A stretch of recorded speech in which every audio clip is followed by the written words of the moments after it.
Okay, this is more a therapeutic time vlog thing. Don't even think this is gonna make it to the internet. If in case it does, this is just kind of an intro.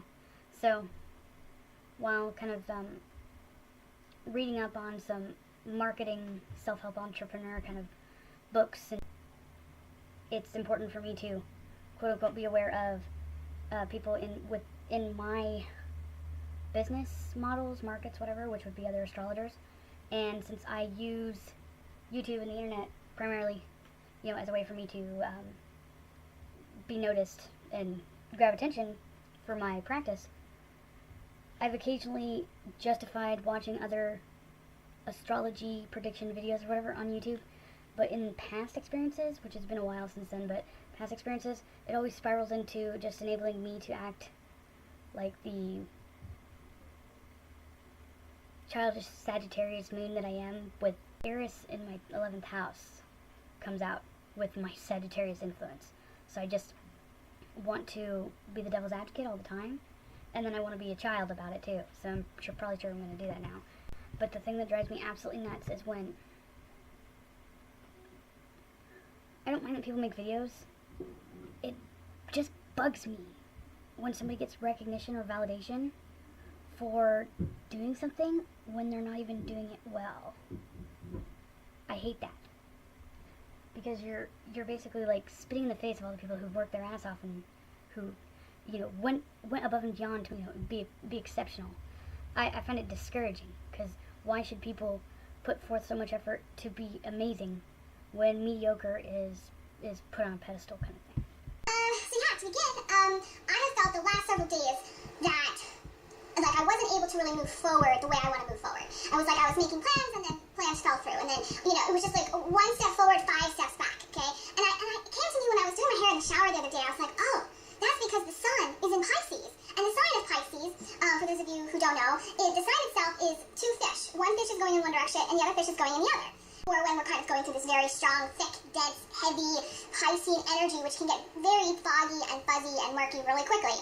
Because people go into the past, they revisit the past, and then they stay there. The whole point is to reflect. The whole point is to take a moment to pause. It's not really a time of moving forward. It's a time sort of this stationary looking back. You're still moving, but you're kind of looking back. It's the head turning backwards. And you're still sort of contemplating moving forward at the same time. So this is a great time to do it. I also feel strongly that this solar eclipse, because it's in Pisces, it's kind of going to ding the other mutable sign. So it's going to ding Virgo, and it's going to ding Gemini, and it's going to ding Sagittarius. Hold on. It's not going to ding the other mutable signs. We're in the mutable years, because Saturn is the definitive authority over what kind of modality that we're in, and because Saturn is in Sagittarius, which is a mutable sign, we're in the mutable years. This is not a phenomenon with the eclipse that happened today. This has been going on for 2 years. You could ask everybody else who feels very unstable and inconsistent, especially mutable archetypes. They are losing their shit.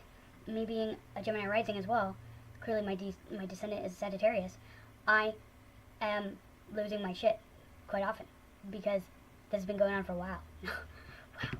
It's almost like, I don't know if you remember, back in the day there was these was it ping pong? Not ping pong. God, they make me feel so much better They're about the machines myself. that you play, and there's a ball that rolls in there. I forget what it's called now, where it kind of dings. It's sort of like a ball is moving around, and it kind of dings all these bells at the same time. And because it's in Pisces, to me, it just feels like the energy of Virgo is going to be more present, the energy of Gemini is going to be more present, and the energy of Sagittarius is going to be more present. And there's certain traps to avoid with each of these energies. If you were going to gauge the mutable signs by maybe their sense of identity, they would obviously be more prominent than Pisces. Everything would be more prominent than Pisces. The solar eclipse in itself causes an absence or a void of the sun sign's identity, which is Pisces. So, yeah. So things to avoid. Okay, let's talk about the Pisces traps, okay? The stuff I'm doing. Now, this is not just for people with planets in Pisces. Again, I'm talking about the energy of Pisces, because this is the solar eclipse in Pisces. Transit. Okay? So, the Piscean trap, and everybody can learn from this, is going back into the past and staying there. And when I say that, what does that mean? An example of this would be remarrying the same person that was abusive to you before. Getting back with an ex, okay? Girls and guys, doesn't matter. Getting back with an ex. Calling up other people. So it's important to not get sucked down into thinking that all of the actions that you take are going to have a negative effect, especially if you're doing anything to be of an empowering nature. So Pisces has a difficult time with this, I feel. And it's not just the sign of Pisces. The energy of Pisces is going to be pronounced, so other people may have this issue. This issue is, I feel like, prevalent, especially among women, but guys too. And to me, it's a healthy, learning to set the healthy boundary. And you might want to check out my video on boundaries, guys, because it's very important to understand boundaries at this time, because the solar eclipse is really about, to me, it's spotlighting this, okay? So I have to comment. She's just setting people up for failure by emphasizing that they should be focusing on boundaries at this point. I do acknowledge Pisces and Neptune archetypes, obviously, have no kinds of concepts of boundaries, and therefore I do highlight and acknowledge that there's going to be issues with boundaries or discipline limitations at this time. But you don't tell people that they need to make sure that they set boundaries or to, make sure that they're emphasizing on that, especially with how emotionally volatile Piscean archetypes are, or the Piscean stellium energy will manifest for everyone, because now you're setting them up to feel like a failure.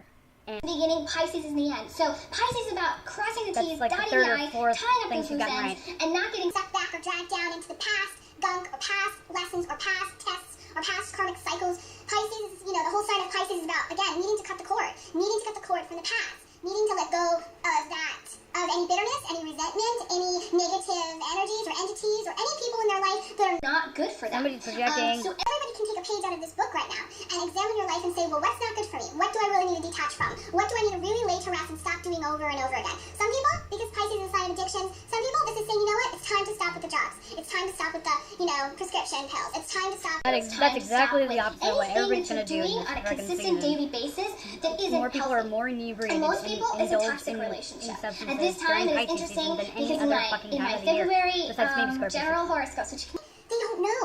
They don't know, and that's why they're going through it over and over again. And so I want you to take a moment to reflect. Like I said, do some journaling, write things down. Anything that you can do at this time, and this is applicable for everybody. This is not just Pisces. Anybody that's watching this video, get organized. If that means you need to get a calendar, you got to set a schedule for yourself. You do things at certain times. It's a horrible fucking time to try to do get that. like a new desk or a new, some new furniture. Okay, yet again, I understand that she's trying to highlight, to take the counter narrative, or, to have a healthy contradiction with the Piscean stellium energy vibe thing.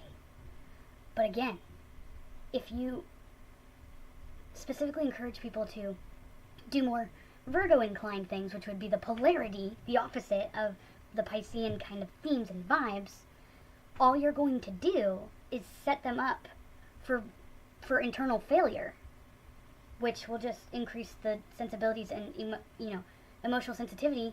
And possibly, if this eclipse in particular is affecting some sort of emotional sensibilities, which being associated with the moon usually does that, it will attribute that Pisces sensibility or sensitivity to whatever planets that it's sharing a house with, or anything that it aspects within 4 degrees, and encouraging people to engage in some sort of self-help or therapy things that without a doubt going to fail is the the opposite of what you should be doing for therapeutic purposes. Just saying. Or something that's going to create structure in your life, This is a bad time for structure. It could be like a new tablet or some kind of electronic device that's going to kind of organize your day. Something that's going to give you structure. That is going to be okay. Mercury in Pisces is similar to the personification of Mercury retrograde. You should not be buying electronics right now. No. I feel like this energy is very like a Mercury retrograde energy, which is not about moving forward. Right. It's about getting clarity. It's about we're trying to be proactive taking with time to organization. clear out the We're old, logical facets. taking time to be reflective, and then taking time to plan ahead. Pisces does not You don't plan plan ahead. Pisces is like, one of the major don'ts with Mercury retrograde, you do not plan ahead. You do not introduce new information or ideas to your cognitive capacities. Important, and I'm not coming down on Pisces, I'm saying this is the Piscean energy, and everybody in some way is going to, around this eclipse, around the 26th, and even up until the sun goes into Aries on March 20th, okay, I do feel this energy could linger. Eclipses have a residual energy influence for at least 6 months, can be reactivated by major transit patterns for ongoing time periods, and it can actually continue on.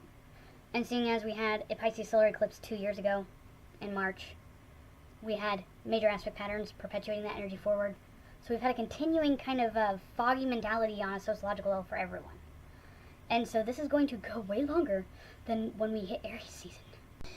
Other people are talking about aspects. I'm really focused on this Sun and Pisces energy. I'm really focused on this feeling of like not being able to move forward, not being able to lay the past to rest, not being able to understand the lesson. So wait a minute. So when a solar eclipse superimposed over the sun makes it invisible, or, basically non-existent to the perceptions from Earth, means that it basically removes it from the equation when it comes to its influence with solar eclipses. Meaning that the sun is irrelevant in this energy pattern. So why are you focusing on the sun primarily and nothing else? That's a genuine question. I really need to know. Not wanting to change, not wanting to learn the lesson. There's 2 modes to Pisces. There's one mode that's very doesn't want to face what they need to. They don't want to face the conflict because A, they'll feel something, and they don't want to feel negative energy or negative feelings. They don't want to feel anything at all, and so they kind of stay in a place of being numb, and they avoid doing things that would be healthy because they know that it's either going to upset someone or they're going to be upset. And, okay, so there's that avoiding Pisces, okay? And then there's the reason why they don't do anything productive or healthy or positive for themselves per se is because they don't understand their own needs, because they have an identity issue by focusing and projecting themselves onto all the other archetypes.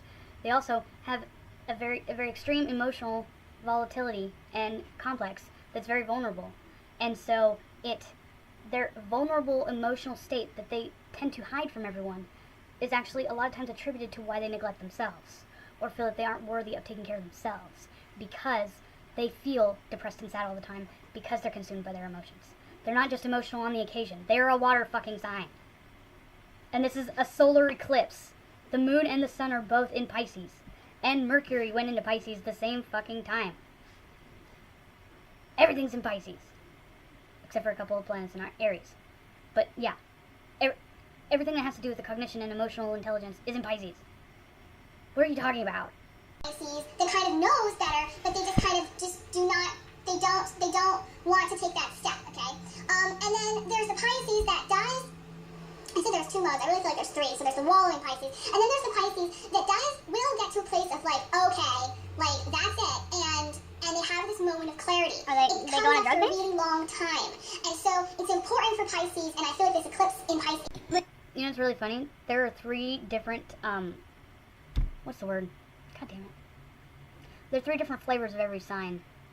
I can't think of the name right now. But it's like the first 10 degrees of Pisces, the middle 10 degrees, and then the last 10 degrees have their own archetypal characteristics and behavior.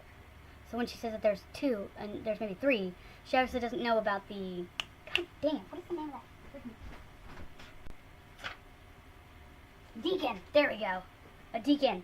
Each sign occupies 30 degrees in an arc, and there are 3 different deacons, meaning 3 different flavors of each archetype. Thank you very much. I knew it was something like that. I knew it was with a D. Yeah.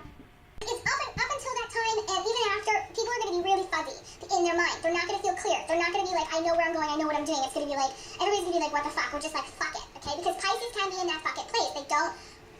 There's a part of them that doesn't understand what they're supposed to learn. And so, in some way right now, everybody out there that's watching this doesn't really understand what they're learning. They don't understand where they're going, and they don't understand what they need to do to make the change. 3 things that I mentioned: declearing service that I offer, anything with cord cutting, letting go of the past, clearing up the gunk, letting go of old relationships, taking time to reflect, meditating, and then making the plans for. And I want to say, we're planning really far ahead. I want everybody to start planning ahead. And I've noticed this with So, the worst astrological advice you could ever give to anybody is tell them to plan ahead for during the mutable years. Not only that, but in the peak, the climax of the mutable years, where it's going to be most intense, more unpredictable, and plans are going to completely topple over and fuck up, and you are going to be SOL at the end of the day. People should not be in a mode to be planning concrete long-term decisions to some sort of permanency with things, because mutable. I noticed this with my clients. 2 years ago now, I was planning a month out. I was planning a month out, and people were contacting me a month out. Now, people are contacting me within a day, within 2 days. They're not planning ahead. People are not planning ahead. Because everything is unstable from the mutable manifestation. That's why you have a lot of clients coming to you the day before or a couple days prior. Because random fucking unpredictable, unforeseen circumstances or events or crisis manifestations happen to them because of the instability and the stress caused on the brain, the Mercury, the Moon, the Neptune, and Jupiter. So you should understand that you should reiterate that, the difference between when people used to come to you, used to try to be a month in advance, and then now you're shortchanging it to about a day or two, whatever the context you're speaking of. And understand that the reason why those patterns are changing is likely because there's energy patterns that are affecting them. Because human behavior and habitual cycles and all that and synchronicity is in sync.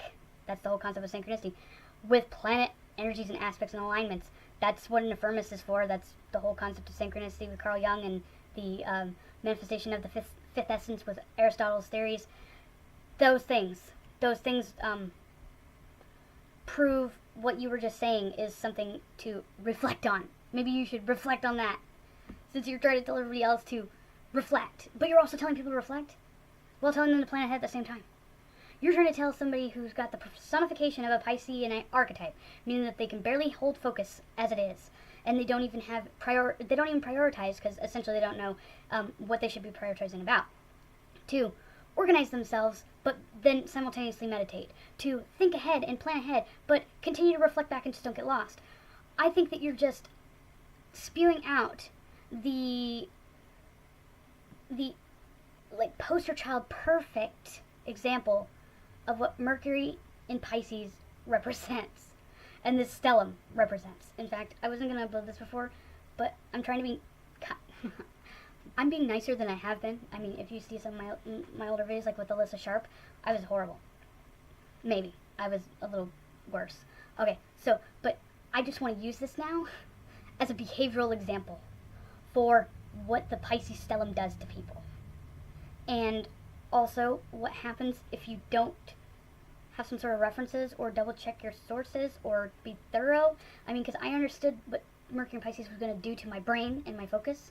So that's why I wrote out notes, extensive notes, before I did the video. And my video was a little bit shorter than hers, like, no, maybe a little longer. And I went back and tried to snip it and cut out the excess stuff because I didn't want to waste anybody's time. So with all my pre-production work, doing all those notes, making all those references, making sure that I articulate myself to the capacity that I think that I should, I then tried to go back for an hour or so and snip out any of the excess, like, pauses or unnecessary verbiage to spare people wasting their time. Whew. I'm done. I can't. I'm 17 minutes in, and it's a 43-minute video. I can't do this anymore. This is like one of those, the movie's not going to get any better and it's almost at the end that you can just walk out and yeah. I'm walking out. I'm done.